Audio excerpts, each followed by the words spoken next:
Get right into it. We're gonna wait a couple seconds to let people jump on, and then we're gonna get started. Hope everybody doing good out there. As always, appreciate the support, appreciate the love, appreciate the topics that you continually put in the inbox, and always making me learn and kind of stretch my knowledge of what's going on. So tonight's is going to be no different than that. So we'll wait a couple seconds, and then we will get right into business.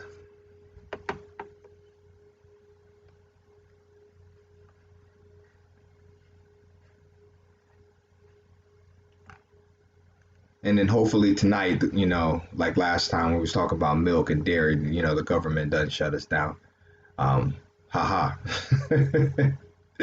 So,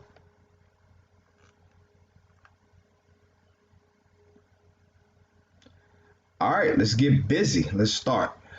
So a couple things here. What I found over the past couple of days when researching about artificial sweeteners, I have to say that I did not know as much as I thought I did about artificial sweeteners, the effects on the body, what it does to the metabolism, a couple of other things that I found that I think is going to be really important tonight for us to discuss. So let's get right into it. And by offering the taste of sweetness, without any calories, artificial sweeteners seem like, they could be one of a strong answer to effectively lose weight. Let's talk about it. The average 12-ounce can of sugar sweetened soda delivers about 150 calories. Almost all of them come from sugar. The same amount of diet soda, 0 calories, right? The choice seems like a no-brainer. And, the American Heart Association, where I got most of my research from this time around, and the American Diabetes Association has given a cautious nod to the use of artificial sweeteners in place of sugar to combat obesity, metabolic syndrome, hi Mama Deb, and diabetes, and a risk of factors for heart disease. While there's really no magic pill, no magic bullet, smart use of non-nutritive sweeteners could help you reduce added sugars to your diet. That's what it's there for. That's what it does. Therefore, lowering the number of calories that you eat. Now, reducing calories could help you attain and maintain a healthy body weight, and thereby lower your risk of heart disease and diabetes. As with everything that we always talk about, there's more to artificial sweetener story than the effect of, what it has on weight. So, Dr. Ludwig is a guy that I've been following for a while now, probably about the past 3 years, puts out a lot of good journals, a lot of smart information that he has on it. He's actually the obesity and weight loss specialist at Harvard affiliated Boston Children's Hospital. So let's talk about it. Artificial sweeteners continue to be very controversial and a public health issue, and the research, as we always try to update, keeps on coming in. On one hand, you got many people who are adamantly opposed to using sweeteners like aspartame, sucralose, saccharin, because of the link with increased risk of cancer and other diseases. But on the other hand, they're becoming increasingly popular as people try to reduce calorie consumption and weight loss. So, there's not too much research out there to comprehensively kind of go over, there's so much research out there, that I can't comprehensively go over everything that I learned in 30 minutes. Like it's just not. So I took the highlighted points of things that I want to put on best practices that I think going to be very important to kind of understanding artificial sweeteners, what that means to your body, and how to exactly utilize that for the best effort for your body. So we'll just try to include the basics and some of the things. Will artificial sweeteners give you cancer or other diseases? Do they actually help with weight loss? And ultimately, should you be eating them? Now, all artificial sweeteners are not created equal. I just found out the FDA has approved 5 artificial sweeteners: saccharin, ace sulfame, aspartame, neotame, and sucralose. And I'll say that again. The 5 artificial sweeteners that the FDA has approved or deemed safe is saccharin, ace sulfame, aspartame, neotame, and sucralose.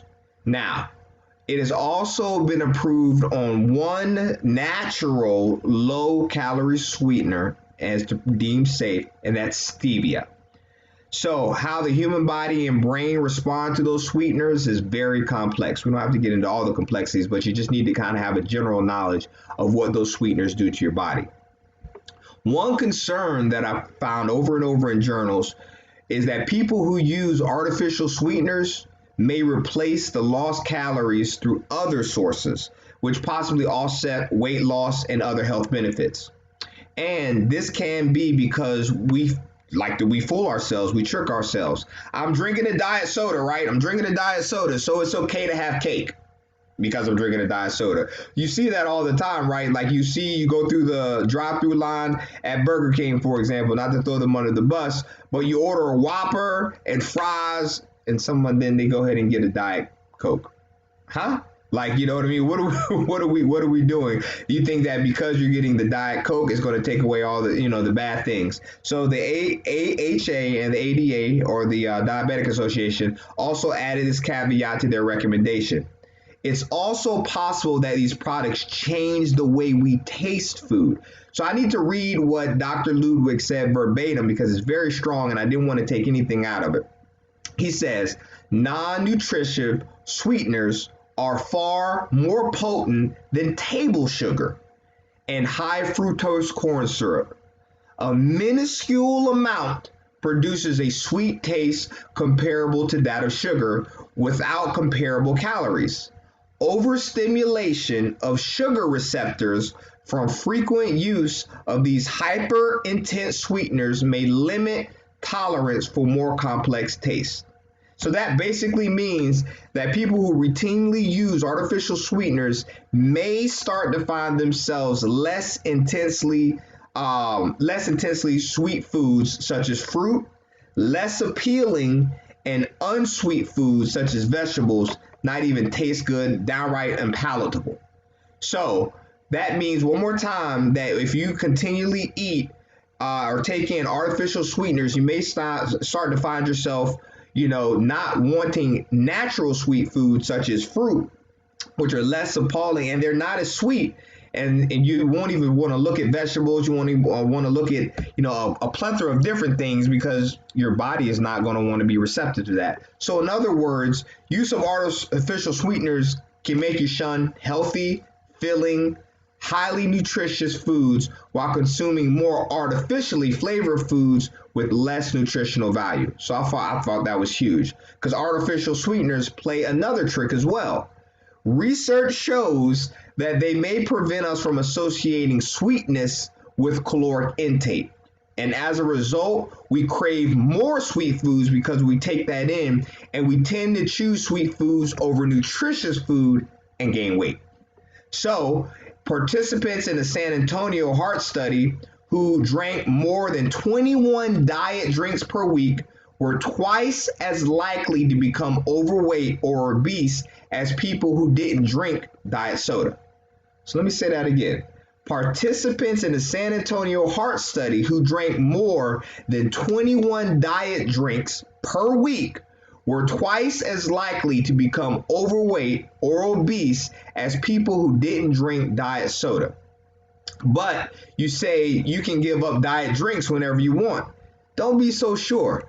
Dr. Ludwig says animal studies suggest that artificial sweeteners may be addictive. In studies of rats who were exposed to cocaine, then given a choice between intravenous cocaine and oral saccharin, most of the rats chose saccharin.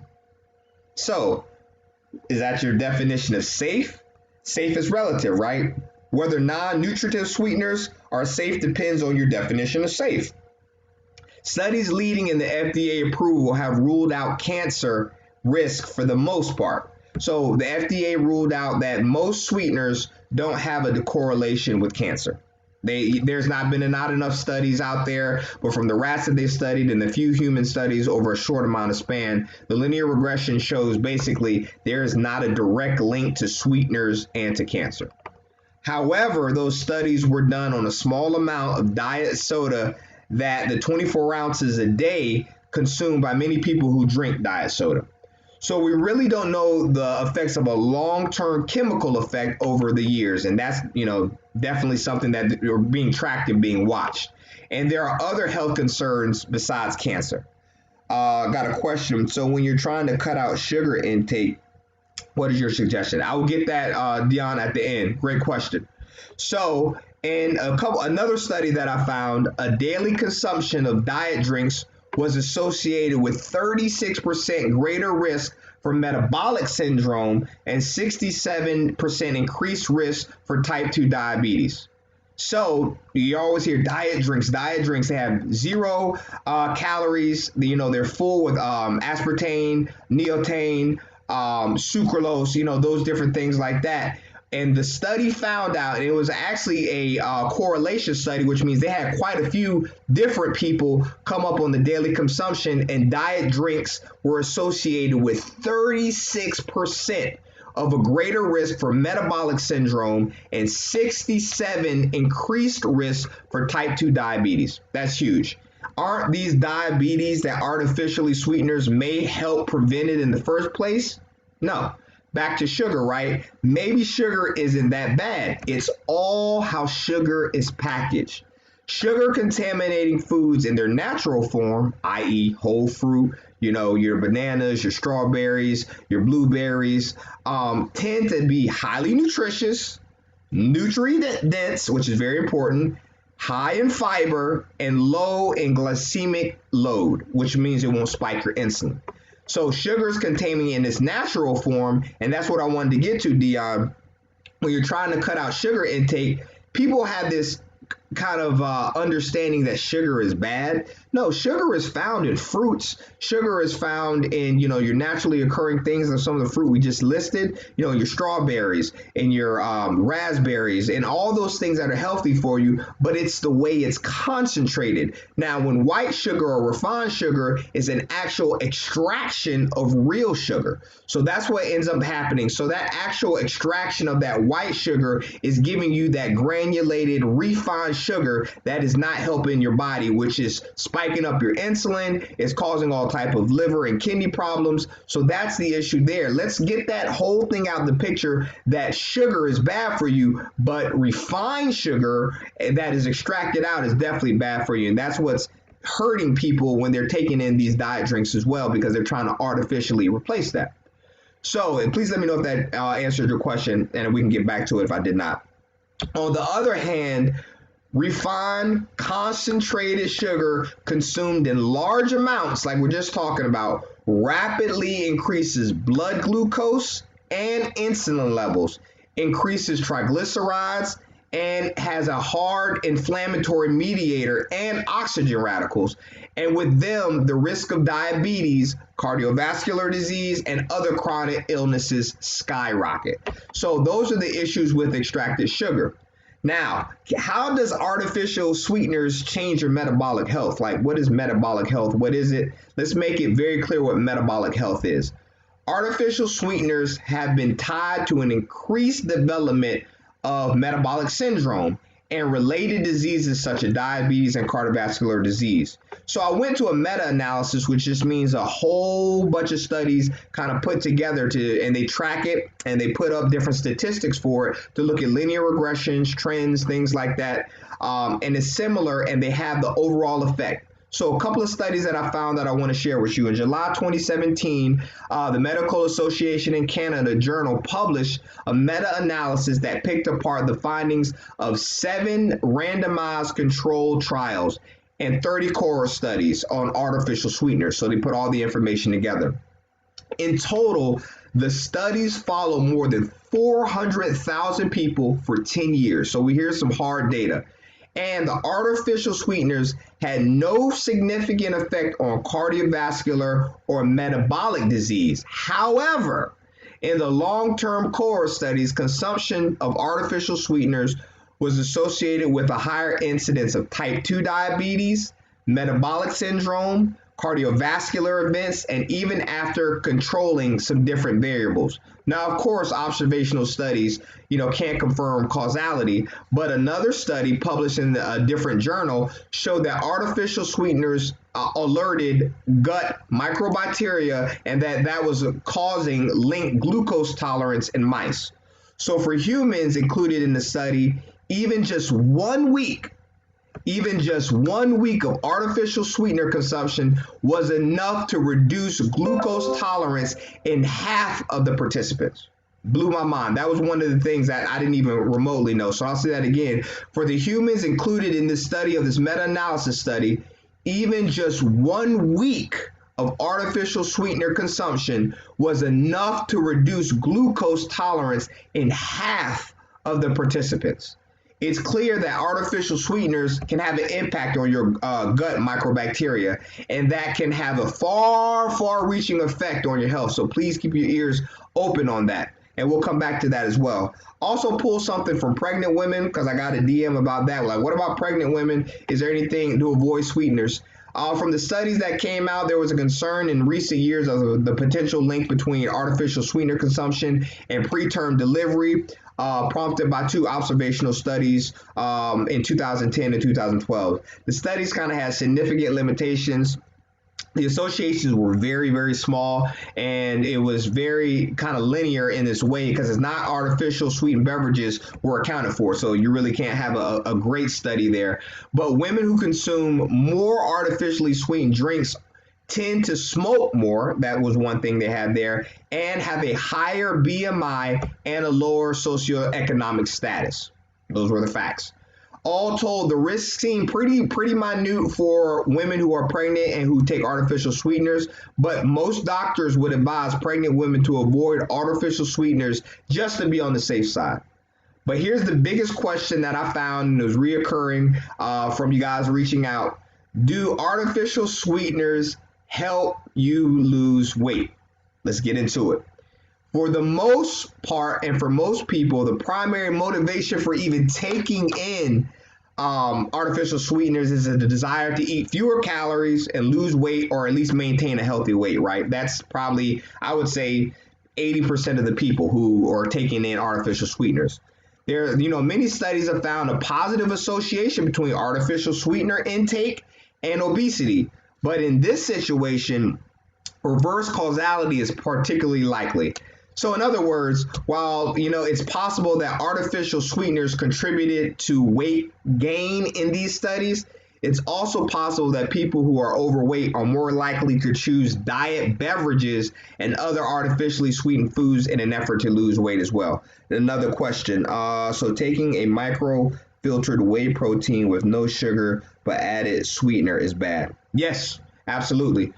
Those added sweeteners in there, like we said, have issues on the metabolism piece and can kind of hurt your metabolic syndrome that you have, can end up going up in your metabolic syndrome and actually hurting your gut microbacteria. So absolutely. So great catch there on those proteins that have the artificial sweeteners in there. So getting back to, do artificial sweeteners help you lose weight? In other words, while it's possible, like we said, that it can help you lose weight, we also have to look at a decent number of clinical trials that I found testing that weight loss effects of artificial sweeteners in humans. Although many are short term, some have some practical significance. So I'm hit you with the hard facts that I found in the studies that I drew out. In one study, overweight subjects were given supplements of either sucrose or artificial sweeteners for 10 weeks, okay? 10 weeks.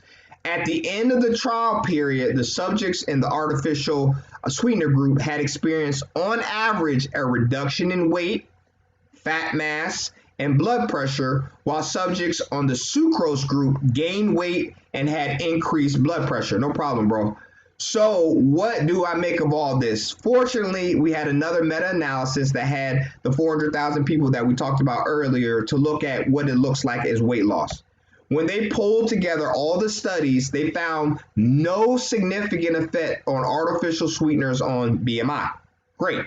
On the other hand, when they looked at the entire study, when they pulled the cohort studies together, consumption of artificial sweeteners was positively associated with increases in weight gain, weight circumference, and a higher incidence of obesity. Yikes. So, on the other hand, we pulled all the core studies together of humans. Consumption of artificial sweetener was positively associated, and they did this with a peer-reviewed study and a meta-analysis, with increases in weight, waist circumference, and a higher incidence of obesity. Based on the evidence, it seems that artificial sweeteners do not necessarily lead to weight loss and may in fact do the opposite. I hate to be the bearer of bad news, but my job is to inform you guys, through best practices. But studies don't lie, numbers don't lie, women and men lie. So, when you see all these things in the store of, it's artificial, right? It's not a natural sugar, and them being able to concentrate it down to 0 calories does not necessarily mean that it's agreeing with your body when it comes to, your micro, gut, your bacteria in your gut. And it's also, like I said here in this study, based on the evidence, it seems that artificial sweeteners do not necessarily lead to weight loss, and they may in fact do the opposite. As I mentioned, artificial sweeteners' ability to disrupt the gut microbacteria can lead to weight gain. It's proven, but that's not the only mechanism involved here. These sweeteners can actually confuse your body and make it harder for you to shed extra pounds. For the most of human history, sweeteners were tied to caloric density. So our sweet taste receptors, we got sweet taste receptors, right, evolved primarily to help us identify calorie-rich food sources. This is just human biology 101. So imagine, now think with me here, team, imagine the confusing results when our taste receptors are bombarded with sweetness without the expected surge in calories. So you're not eating a strawberry, you're not eating a blueberry, you're not taking in a banana, you're not taking in any type of fruit. So imagine what you're doing to your sweet receptors, and your taste receptors are like, huh? And now they're bombarded with something fake, and they're going without the expected surge in calories that your body is actually looking for. So animal models certainly indicate that artificial sweeteners can actually impair the innate ability to regulate your calorie intake. What's the alternative to refined sugar? Sorry, joined late. So I might have, and I can get that at the end, Wayne. Yeah, we did a little bit go over, but I can wrap up with that. So animal models certainly indicate, like we talked about, that sweeteners can actually impair the innate ability to regulate your caloric intake. Wow. So rats who are fed with artificial sweeteners consistently gain more weight than rats who are fed with glucose or sucrose, natural sugar. Rats who are fed, and we can't translate everything from rats to humans, but we definitely can use case study and analysis here. Rats who are fed with artificial sweeteners consistently gain more weight than rats who are fed with glucose or sucrose. Additionally, the rats don't tend to lose the excess weight, even after their diets are switched back to glucose or sucrose to reestablish them. The normal connection between the sweet taste and the caloric rich foods is gone. So interestingly here, rats who were given stevia solutions gained significantly more weight than the glucose fed rats, and similar amounts of weight to the saccharin fed rats. Rat fed with artificial sweeteners also develop an impaired ability to respond to sugar containing foods. This is huge. In one study, rats who had been fed artificial sweeteners were unable to compensate for the caloric content of a sugar preload by eating less food afterwards, while rats who had been fed sugar-containing foods compensated almost perfectly with the extra calories in the preload by eating less food. So, two interesting studies that we have to measure the brain's responses to sucrose solutions indicate that artificial sweeteners may alter, not for sure here, but there's some correlation, may alter the brain's response to sweet taste in humans. In one study, people who are regularly consume artificially sweetened drinks had higher reward responses to both saccharin and sucrose compared with people who don't consume any artificial sweeteners. So, in trying to wrap up here, should you be eating artificial sweeteners? To sum it up, artificial sweeteners are extremely new to the human diet. We are not supposed to be extracting sucrose. I mean, we're not supposed to be extracting saccharin and stevia and neotame and all those other chemicals that are literally chemicals going into your body. So this is very new to the human diet. And for modern industrial foods, the operating principle should always be guilty until proven innocent. Especially when you're dealing with your body and dealing with your health. Increasing evidence from animal studies and human observational studies point to a link between artificial sweeteners and increased risk for glucose intolerance, weight gain, and diabetes. And observational evidence also suggests a link between artificial sweetener consumption and cardiovascular disease risk. So I'll say that one more time and wrap it up. Increasing evidence from animal studies and human observational studies that I looked at, there were several studies point to the big things that we can take from this is that there's observational studies and evidence that point to artificial sweeteners and having a higher risk for glucose intolerance, which is natural glucose occurring from fruit. So you're wondering, like, I'm eating fruit and gaining weight. Well, if you're taking artificial sweeteners all the time, your glucose intolerance goes down. Your body doesn't know how to process it anymore.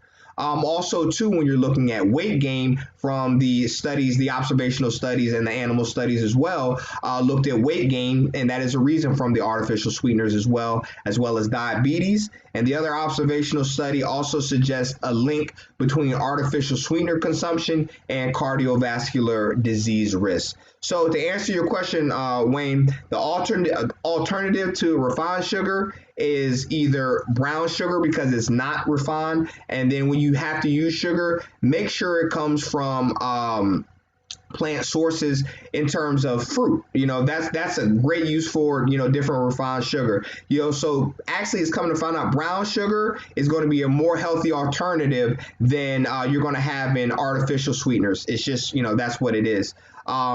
And no problem, answering that question. So hopefully I answered your question there. So in turn, team, artificial sweeteners, even though they provide a 0-calorie appeal, you see so many commercials out there. Yeah, you can go ahead and take this and it's 0 calories. So you have 0-calorie Coke, 0-calorie Pepsi. But what is going on inside that is making it 0 calories? Is that necessarily good for your body? Your body is looking for nutrient, fiber-rich, dense foods, and you're now tricking your body into giving it 0 calories, but you're not giving it any nutritional substance. It also, now the receptors in your brain are starting to get tricked that they're looking for something sweet all the time. So you'll see a lot of people who are on all these sweeteners and on all these other things, and they really are starting to look at the health benefits, and it's not a whole bunch of benefits of taking these artificial sweeteners into your body, as we talked about tonight.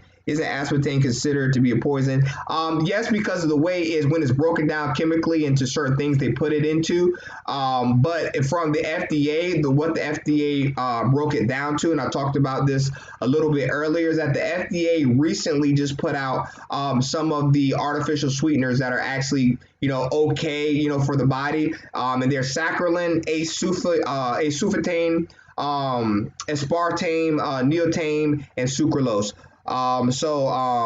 Aspartame, the way it's broken down, can be okay, but if it's broken down anymore, yes, it will be used in some pretty strange things that you see some things in. So overall, and looking at this and wrapping up to make sure we stay in our 30-minute confines, I hope you were informed tonight on the artificial sweeteners. I know I was. If you can stay away from them, stay away from them. 0 calories doesn't necessarily mean a good thing, especially when your body is looking for nutritious, nutrient-dense food. Great topic. Thanks so many for participating and shooting this topic to me. I kind of polled it and see what was, the most that information that people wanted to hear about, and this was it. So continue to please keep the information coming. It helps me, really develop my skills as well, keeping myself and my athletes and my clients on the cutting edge of what nutrition says, not going by the bro science, not looking in men's journal and men's health, trying to figure out, what's going on from bro science, but we're really trying to get into